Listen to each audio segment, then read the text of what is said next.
Cette vidéo vous est présentée par la boutique lilojeux.ca, un service personnalisé par une équipe de passionnés d'ici.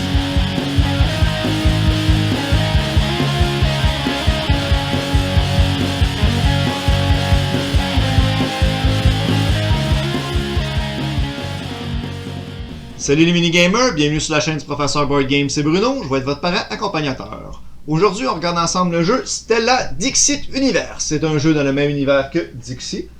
C'est un jeu de libellule sorti en 2021. Les auteurs sont Gérald Cotillo et Jean-Louis Roubira.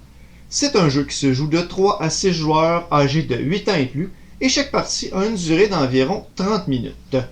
Dans le jeu qui dure 4 manches, les joueurs vont avoir à chaque manche un indice et 15 images avec lesquelles ils doivent secrètement faire des associations entre l'indice et des mots.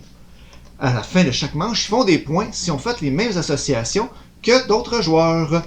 C'est un jeu compétitif, familial, où on observe des super belles images pour faire des déductions, trouver des liens, et aussi une petite composante de pousser sa chance. Je vous montre comment on joue, et ensuite je vous dis ce que j'en pense. On va faire la mise en place pour 3 joueurs et on commence par assembler les 2 parties du plateau au centre de la table.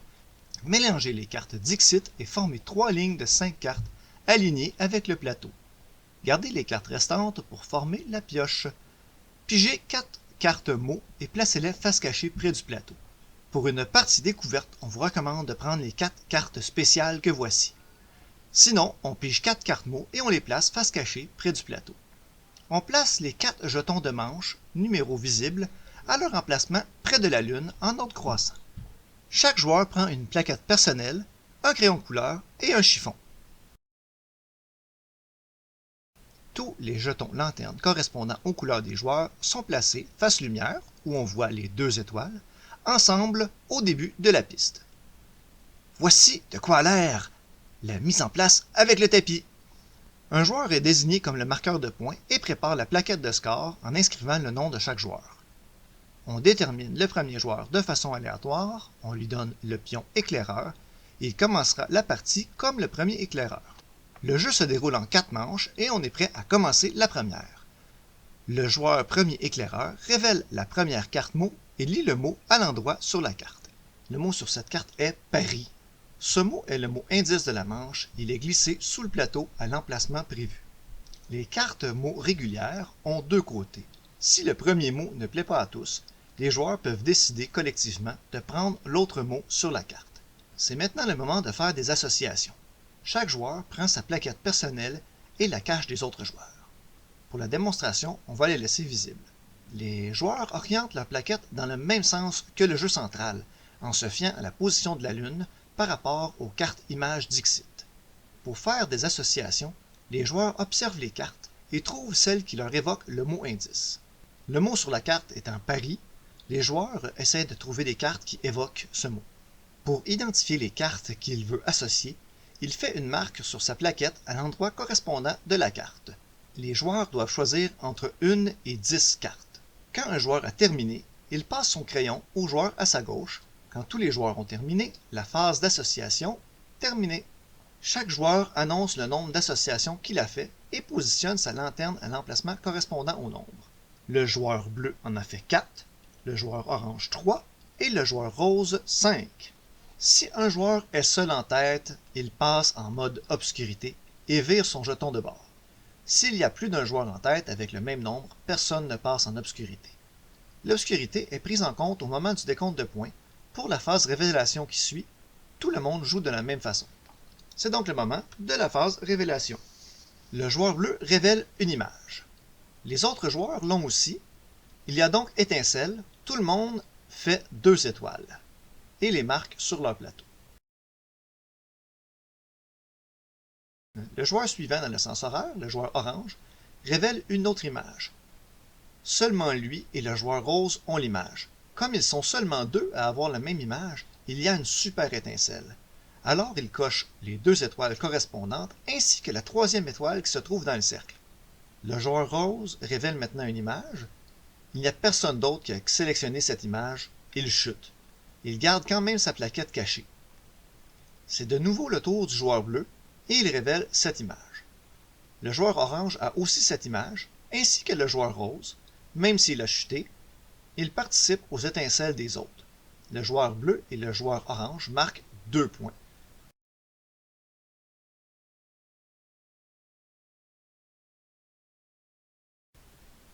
C'est au tour du joueur orange, qui n'a plus d'image à révéler. Il ne peut donc pas être éclaireur. C'est pareil pour le troisième joueur qui, lui, a chuté. Même s'il a encore des images non révélées, il ne peut être éclaireur. Donc, le joueur bleu, le seul joueur à qui il reste des images et qui n'est pas chuté, va révéler cette image. Le joueur rose a la même image, et en plus, ils sont juste 2. Malheureusement pour le joueur rose qui a chuté, seulement le joueur bleu va marquer les 3 points d'une super étincelle. Il ne reste qu'une image à révéler pour le joueur bleu.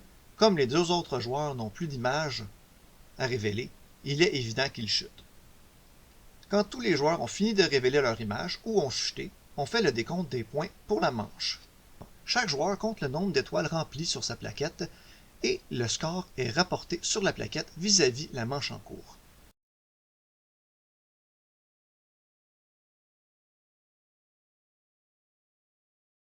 Si un joueur est dans l'obscurité, comme le joueur rose ici, il doit porter une attention particulière à son décompte. S'il n'a pas chuté, ce qui veut dire qu'il a trouvé pour chacune de ses associations un autre joueur avec la même, il compte toutes ses étoiles. Par contre, s'il a chuté, il marque un point de moins par image. Il efface une étoile par case et ensuite fait son décompte. Une fois tous les points notés, on prépare la prochaine manche. On remet le mot de la manche en cours dans la boîte. On passe le pion premier éclaireur au joueur suivant dans le sens des aiguilles d'une montre. On retourne le jeton de la manche en cours qui nous indique une rangée de cartes à remplacer. On remplace alors ces 5 cartes par 5 nouvelles autres cartes. Les 5 cartes qu'on a retirées retournent dans la boîte. On remet les lanternes au début de la piste et les joueurs effacent leur plateau joueur. On commence ensuite une nouvelle manche en révélant un nouveau mot, sauf la 4e manche où on passe au décompte final de fin de partie. Donc, après la 4e manche, on additionne les pointages de chaque joueur et le joueur avec le plus de points gagne la partie. En cas d'égalité, la victoire est partagée. Et voilà, c'est comme ça qu'on joue à Stella Dixit Universe. Qu'est-ce que je pense de Stella Dixit Universe?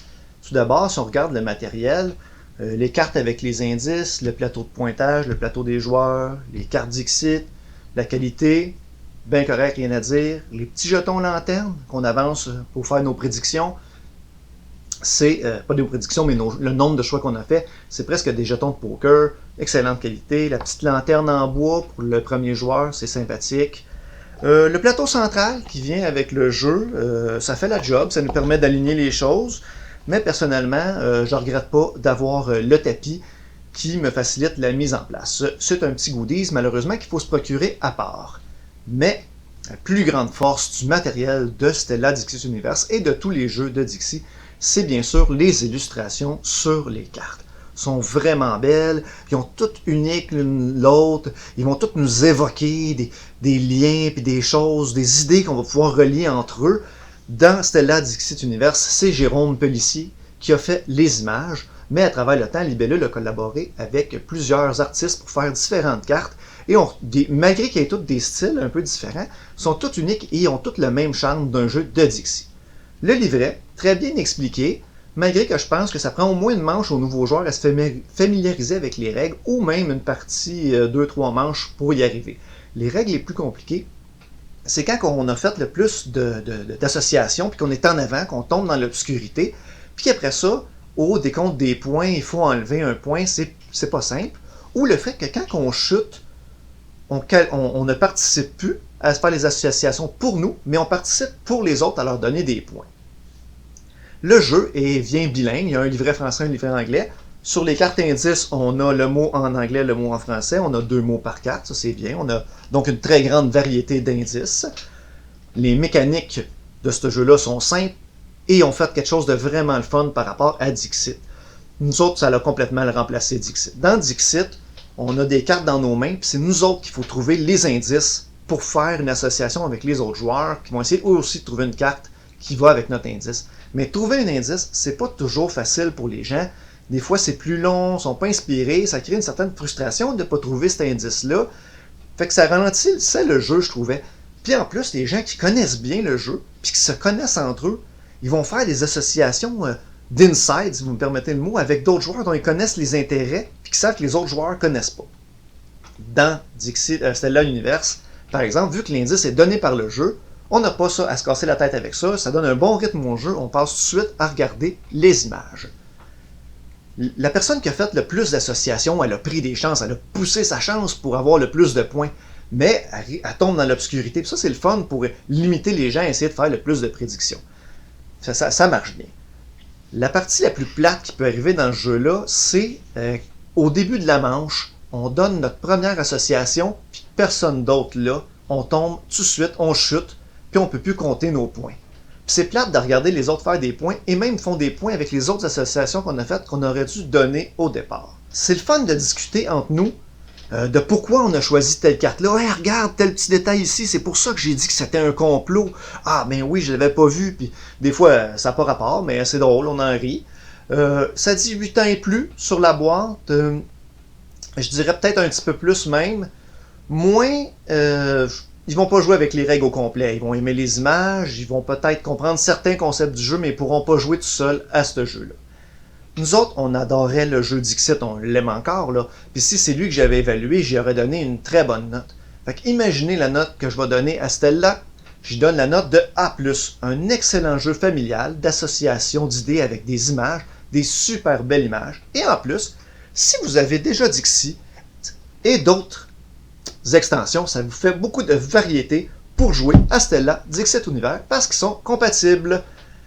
Alors, eh oui, on est lundi, on va donc vous donner une question pour notre concours du lundi de juillet 2023 pour courir la chance de gagner le jeu Les Tribus du Vent. La question est la suivante, quel est votre jeu de déduction favori avec des images?